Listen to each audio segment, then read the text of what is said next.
Hey y'all, welcome back to my channel. My name is Katrina and this is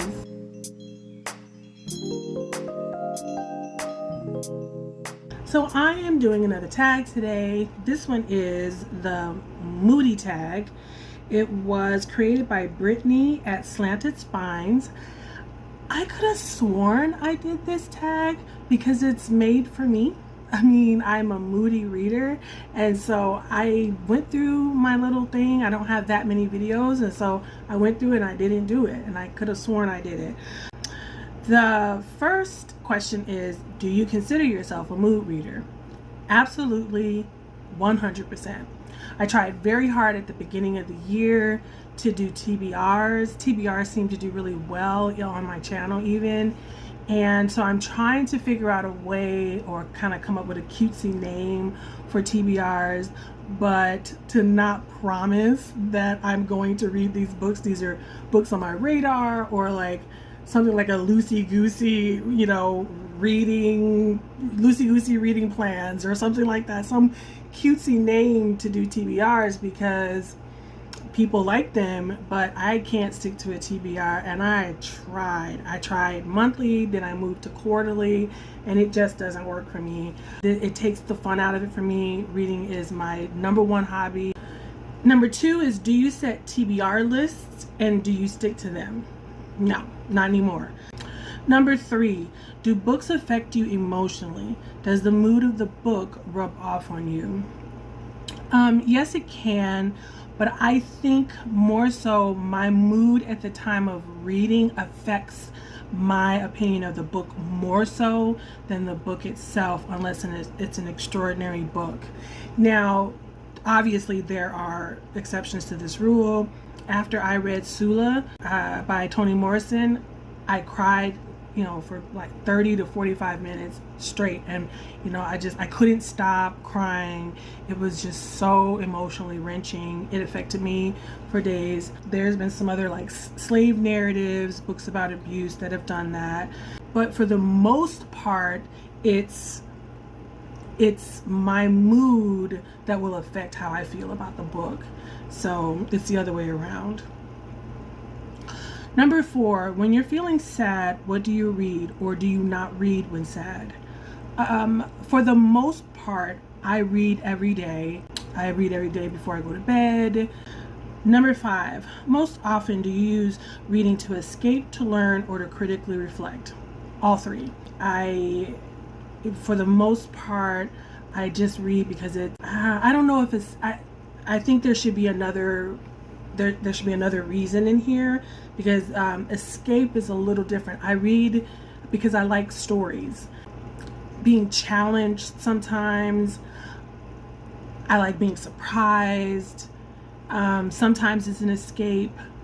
Sometimes obviously I'm learning something, especially right now I'm learning about prison abolition. Critically reflecting, definitely when I'm reading about religion, or when I'm reading about, like, I don't do self-help, but I will definitely read theology that's different than open.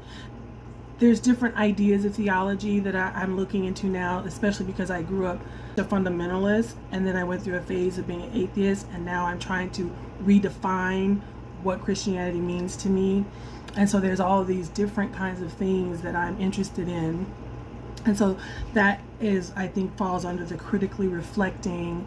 Also, I read for all of those reasons. I think, like Toni Morrison's books are not an escape.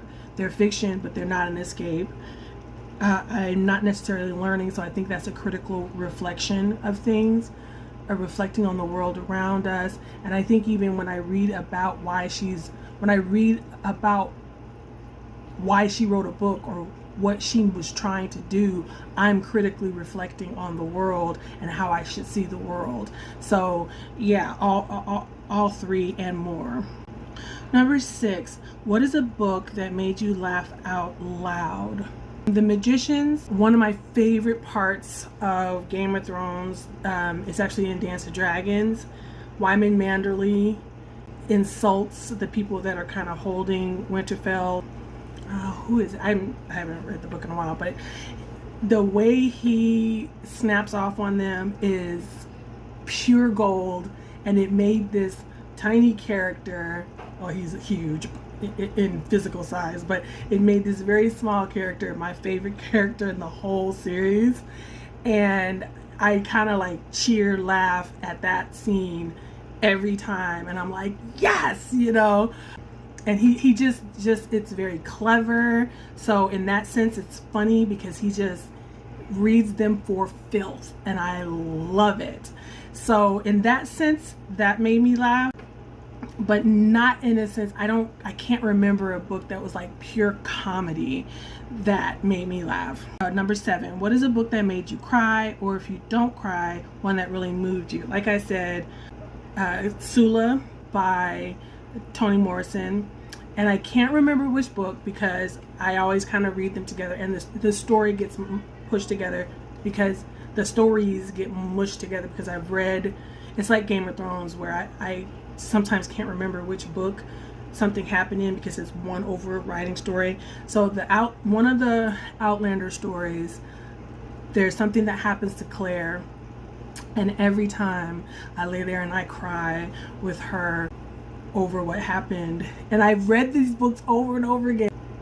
Number 8, what is a book that you didn't even know how you felt about? I think Changeling. I just recently read, Buddy read Changeling, and didn't quite know how I felt after. I had to think about it, but that's happened before. That happens pretty often where I have to kind of wait until I go on Goodreads and give it stars, or I have to really kind of think about what I felt about it. But like I said, recently The Changeling by Victor Lavelle, Layla by Colleen Hoover, and The Other Misses by Mary Kubica. I couldn't figure out, I hated that book and I couldn't figure out quite why, and then it came to me after I thought about it for a while.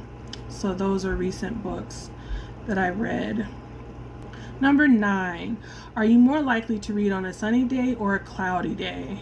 I read every day, but definitely a cloudy, rainy day makes me want to snuggle in and read more than another day. And I'll probably read more and read earlier in the evening rather than wait till late at night, which is when I read the most.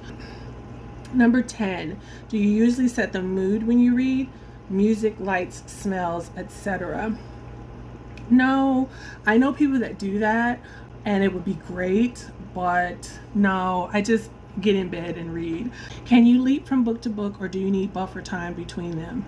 I can leap from book to book because I also read more than one book at a time. Sometimes I need a buffer book between books. Like if I'm reading a difficult book, I need I know I'm going to read a difficult book, so I'll read a fun book before and a fun book after, or I'll be reading a fun book with it. That was the last of the Moody Book Tag questions. Let me know if you are a Moody reader, and leave me a sunshine, sun. I don't know why I said leave me a sunshine. Leave me a sun emoji if you've gotten to the end of this. Be easy on yourself, and I'll see you in the next video. Bye.